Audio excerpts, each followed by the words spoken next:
अपनी ही सगी बेटी को दुष्ट राजा गलत नजरों से देख रहा था। राजकुमारी तारा को जब राजा मदनपाल ने पहली बार देखा तो वो ये भूल गया कि उसके सामने कोई और नहीं बल्कि उसकी अपनी सगी बेटी है।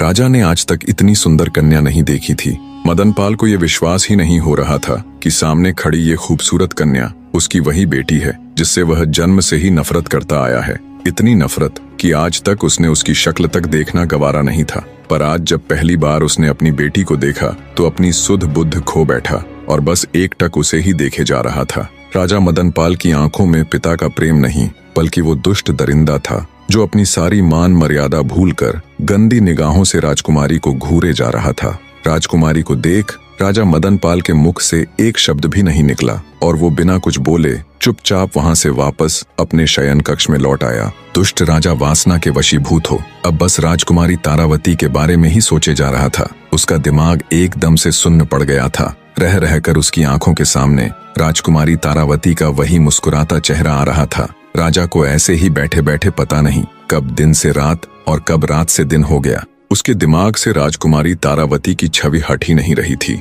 उसके मस्तिष्क में हजारों सवाल जवाब, हजारों तर्क वितर्क एक साथ चल रहे थे। इधर बेचारी राजकुमारी तारावती भी असमंजस में थी।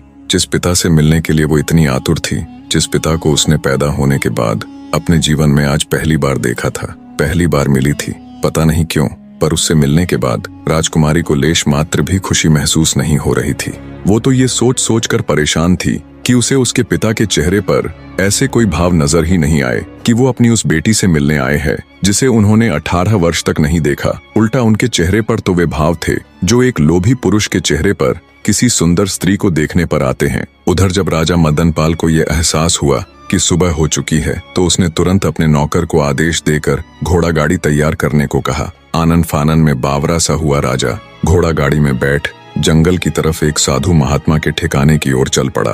कुछ ही देर में राजा अपने नौकर के साथ साधु महात्मा जी के ठिकाने पर जा पहुंचा। राजा ने साधु जी को प्रणाम किया और बैठ गया। इतनी सुबह सुबह राजा को अपने पास आया देख थोड़े आश्चर्य से साधु जी बोले, कहो वत्स, आज इतनी सुबह सुबह कैसे आना हुआ? सब कुशल मंगल तो है? तब राजा मदनपाल महात्मा से बोला, हे साधु महाराज, कल रात से मैं एक छोटी सी उलझन में हूँ। राजा की बात सुन महात्मा जी बोले, बताओ वत्स, ऐसी क्या उलझन है जो तुम्हें इतनी सुबह सुबह मेरे पास खींच लाई? राजा मदनपाल बोला, प्रभु, यदि किसी ने आम का पेड़ लगाया हो, उसकी दिन रात सेवा की हो और कई वर्षों बाद जब वो पेड़ फल देने लगे तो जिसने वो पेड़ लगाया है क्या वह उसके फल को किसी और को देने की बजाय स्वयं नहीं खा सकता? अगर वह स्वयं पेड़ के लगे फलों को खा ले तो क्या ये कोई अपराध होगा?